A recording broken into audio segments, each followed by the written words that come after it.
Hello everyone, and welcome back to my Mother's Spark. My name is Christy, and today I'm going to be showing you how to make shelf-stable butter, also known as ghee. So by request of one of my subscribers, this one is for you.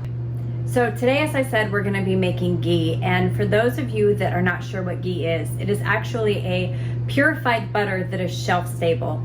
And I know while all of us are trying to stock food away and buy it when it's on sale and find a way to preserve it long-term, butter is one of those things that some people really like to have or need it for baking or cooking, but we just don't know how to make it shelf-stable.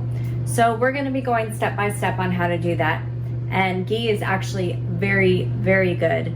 So let's go ahead and start the process. So this particular time I actually got butter on sale at Kirkland, which is Costco, for those of you that don't know. I have 11 pounds of hamburger. I have 11 pounds of butter here, and I'm going to be showing you how to turn this into ghee. It's quite easy actually. It's a little time consuming, and just like everything with preserving food, you have to have some patience, but it's actually really cool. Once you learn how to do it, you'll be able to whip it out right away.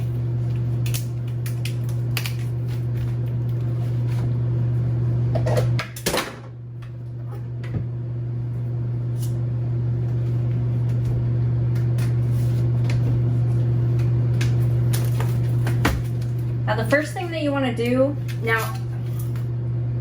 I do want to tell y'all, I do have a combination here of salted and unsalted butter. It doesn't really matter which one you use, it's your preference. I have 3 pounds left of salted butter, and I'm just going to go ahead and mix that with my unsalted because I don't really have a preference myself, not when it comes to ghee.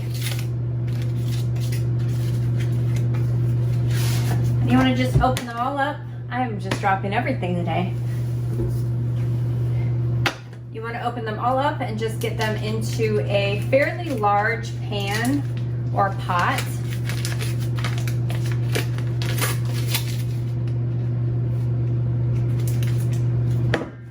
And I will probably speed this up for you because it's going to take me a little bit of time to get all this butter in this pot.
Alright, so I did have to put the other 3 pounds back in the fridge because my pot is not going to handle all the butter I pulled out.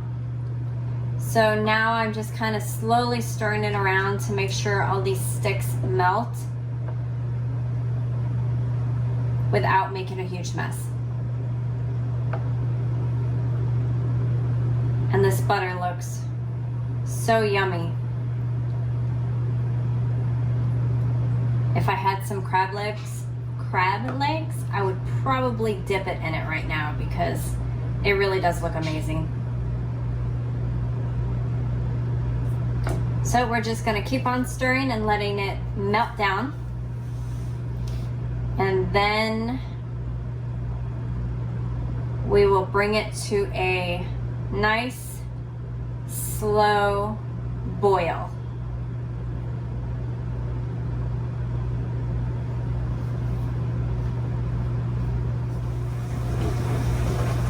Okay, so I'm slowly getting there. I don't know if you can see this chunk of butter I have left to melt, but it is slowly melting, and I am already getting my white foam on top, which is great.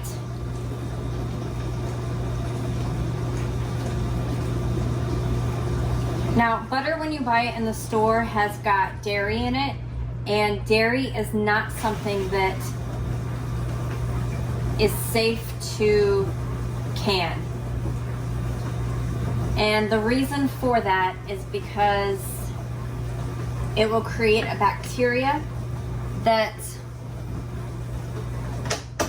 you shut off this dishwasher so you can hear me. It will create a bacteria while it's sitting on the shelf that will make you very, very sick. And the whole point of making food shelf stable is so that it lasts longer on the shelf without making you sick. So this foam that you're seeing on top that is already starting to come out is actually the dairy that is separating from the purified butter.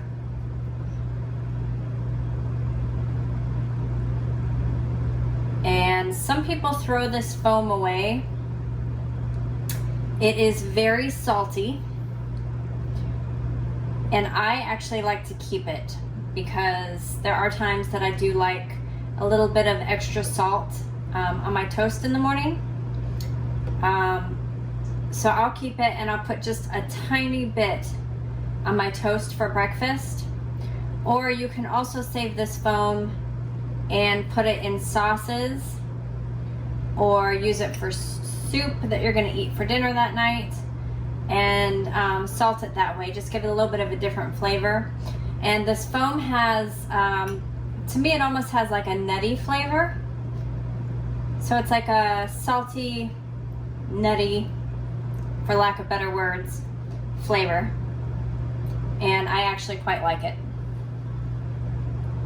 So when this, as this continues to do the foam, I actually grabbed one of my little jars to put my foam in. And if you're going to save your foam, it does have to stay in the fridge. It is not going to be a shelf-stable thing.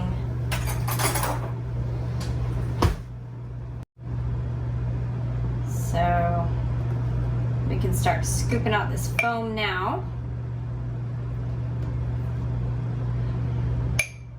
And it will continue to bring this foam up to the top, and as it does, you want to remove it, because that is actually why you are making ghee, is to remove this foam that is coming out, which is the dairy.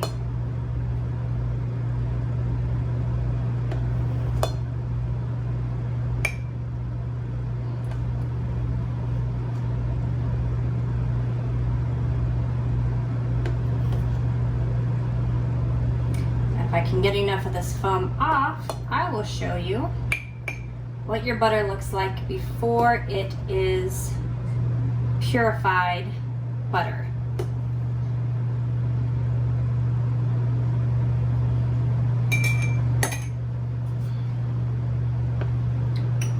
So as you can see, hopefully, I'm going to try to do this with my left hand, even though I'm a right-handed person.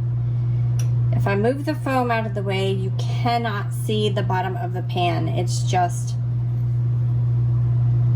melted butter straight from the store, like you're gonna dip some crab legs in.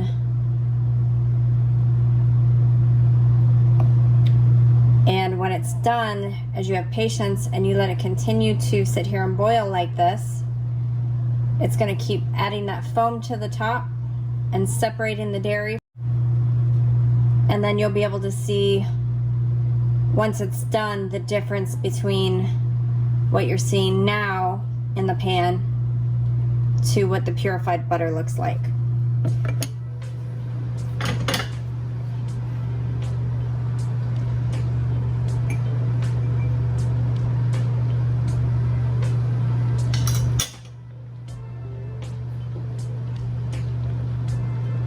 And it is going to give off a lot of foam. And you just want to keep scooping it away to the best that you can. And getting down to that really good golden purified butter.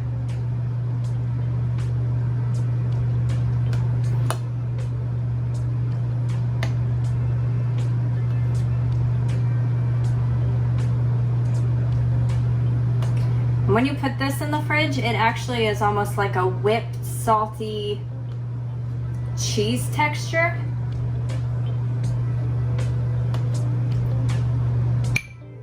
And like I said, I like it, but it's not for everyone. And this actually will not last in the fridge as long as your shelf-stable butter will, your pressure can butter. So you want to kind of use this up as quickly as you can. And I actually think I'm going to be able to make a couple of jars of this.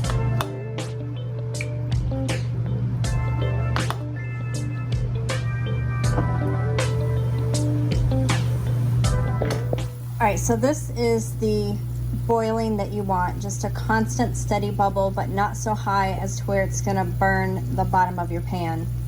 So you're going to keep an eye on it and continue to remove the foam, and it's going to take probably about 45 minutes to an hour to purify this butter, but once it's purified I'll come back and I'll show you what it looks like.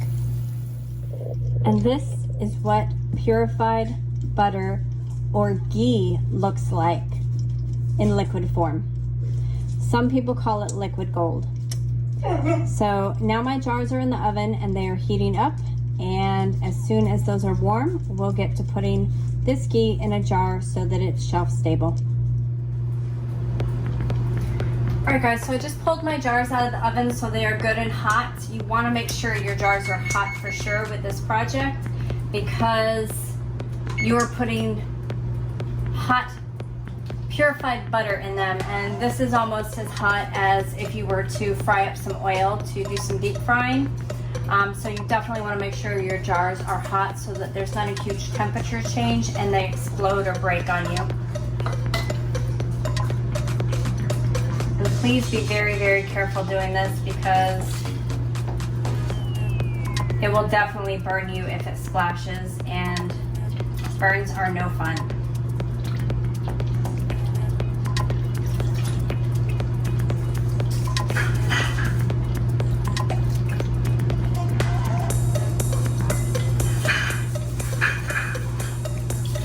Try to do this kind of quickly because I want you to see this beautiful golden color of this purified butter. And if you bought a jar like this, just a pint in the store, it would easily cost you anywhere from $9 to $12. And it's so simple to make on your own. So I would highly suggest you do that instead of paying the grocery store prices. And it takes time, but it's worth it.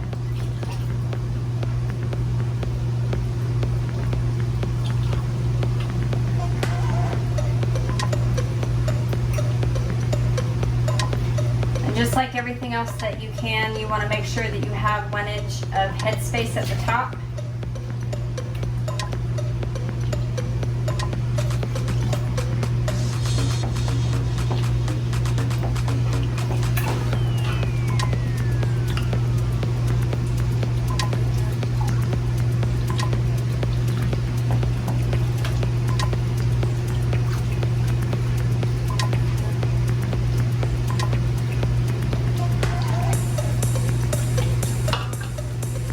I'm going to stop here for just a second because I want to show you these beautiful colors in this purified butter, also known as ghee. This is butter at its finest. It's got this beautiful pure golden color. Alright, so I was able to get 7 beautiful jars out of the butter that I started with. And of course it's going to not be as much because as it's going, you're removing that foam.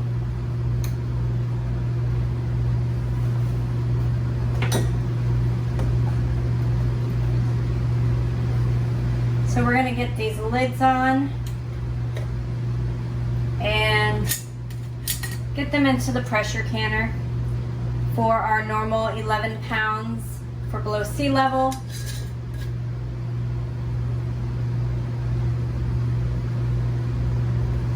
And once I get all these lids on and cleaned up, because I do want to take my time with it because it is butter and it is very oily, I will bring you all back. Alright, so I have all of my lids on here and my water is good and hot. So we're going to make sure that these are tightened at a nice level, not over tightened, you know, fingertip tight. We're going to very carefully put these jars of ghee in the canner.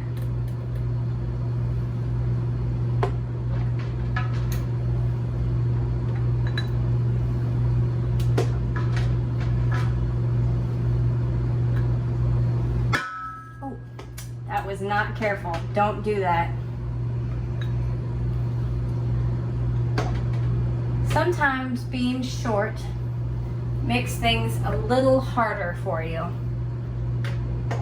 but I overcome.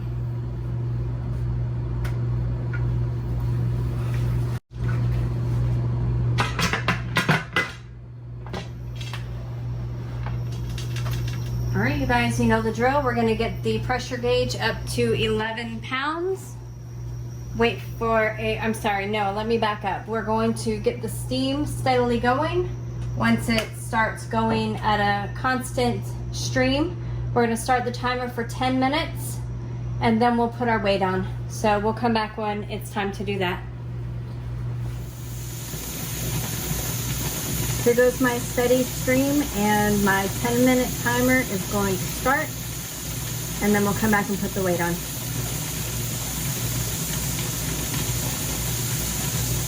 Guys, it's been 10 minutes, so we're gonna put our weight on. We're gonna wait till our pressure gauge gets to 11 pounds because I'm below sea level.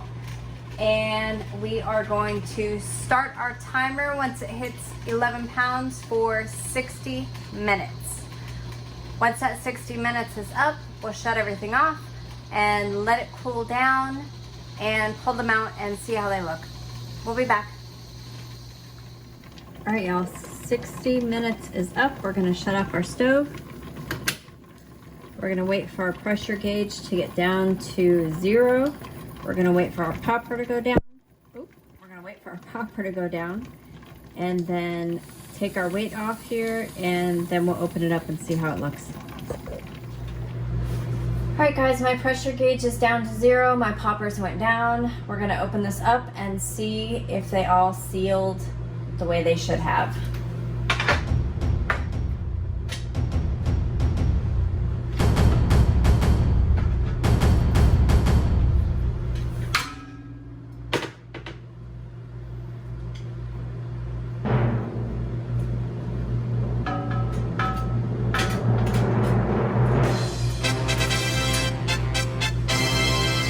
And they look good.